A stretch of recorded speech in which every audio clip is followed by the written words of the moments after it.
everyone, this is Keith Scott from out in Sydney, Australia. I'm one of the voices of Bullwinkle J. Moose. It's time to watch Relentless and Unstoppable. And so give it up for your main hosts, Douglas Kelly and Andy McKain.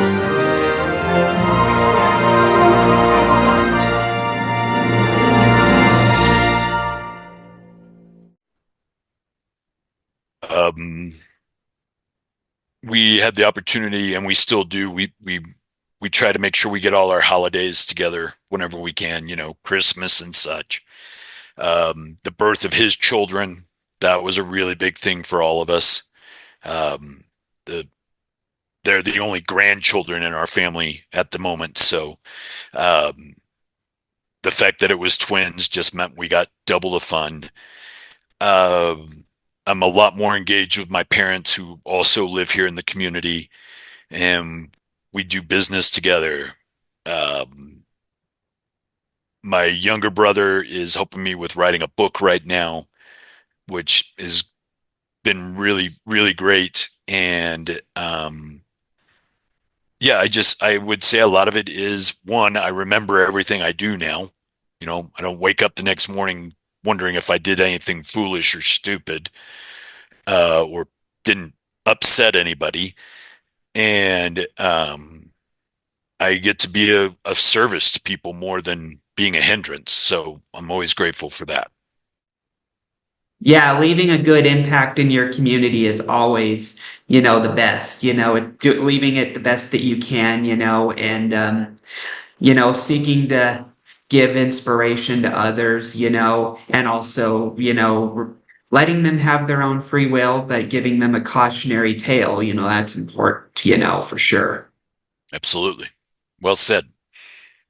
Thank you very much. And yeah, where can people find you? Easiest places to find me are on Facebook and Instagram, LinkedIn and X. And it's just Thad McKain, ThadMckain. So please feel free to look me up. If I can help out your fire department or your police or whoever, give me a call. I'll be happy to come down. Sounds good. And you can speak at some schools maybe in the area that I'm in. Please, I would love to. I would be more than happy to. I work with high school kids once in a while. Good. They definitely need to know at that age, what's awaiting them in the adult world. Ever since growing, I've started developing a lot more respect these days for adults, knowing what it's like to be an adult, and knowing how when you're younger and something happens, you don't agree with it at the time or you don't like it at the time. And then it comes back full circle and you're just like, okay, I get it now. You know what I mean? Right. Yeah, absolutely. This adulting can be a little tricky at times. Yeah, one of the funniest things I've learned since moving out is when sometimes I'm on the recipient end of something that I used to, have disagreements about with my folks, Like sometimes when I was younger, I had a huge habit of interrupting my folks or just relatives in general when we were all having fun or just working together on like a task or a project, And and so it was one of those deals where we would always get things done and have good teamwork, but the inconvenience I gave them was not being able to finish a sentence. You know what I mean? Yeah. Yep. And that's been happening quite a bit at the place I'm living, I would have those days of getting a lot done and, enjoying myself, having fun and, working together with my housemates and everything. And then the inconvenience of not being able to finish a sentence, Sometimes it would be like, hey, everybody, I have an idea. And then I get interrupted and it's like, okay, let's do that instead, And then later on it's, hey guys,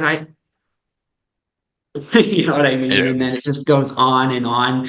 And then you're just like, hey, everybody, how about we, you know what I mean? It's just, Oh, yeah. hey, the to my side of it, what I got accustomed to was I would go hang out in the bar with all my friends, and the next day I'd go back because I was done for the day. I was going to go drink, and they were like, "That was the funniest thing you said last night," and I'd be like, "Okay, I don't know what it was, and I don't remember it, and don't even remember the context of the conversation. So let's have a beer, and I'll see if I can remember what it was. But yeah, no, I do understand that.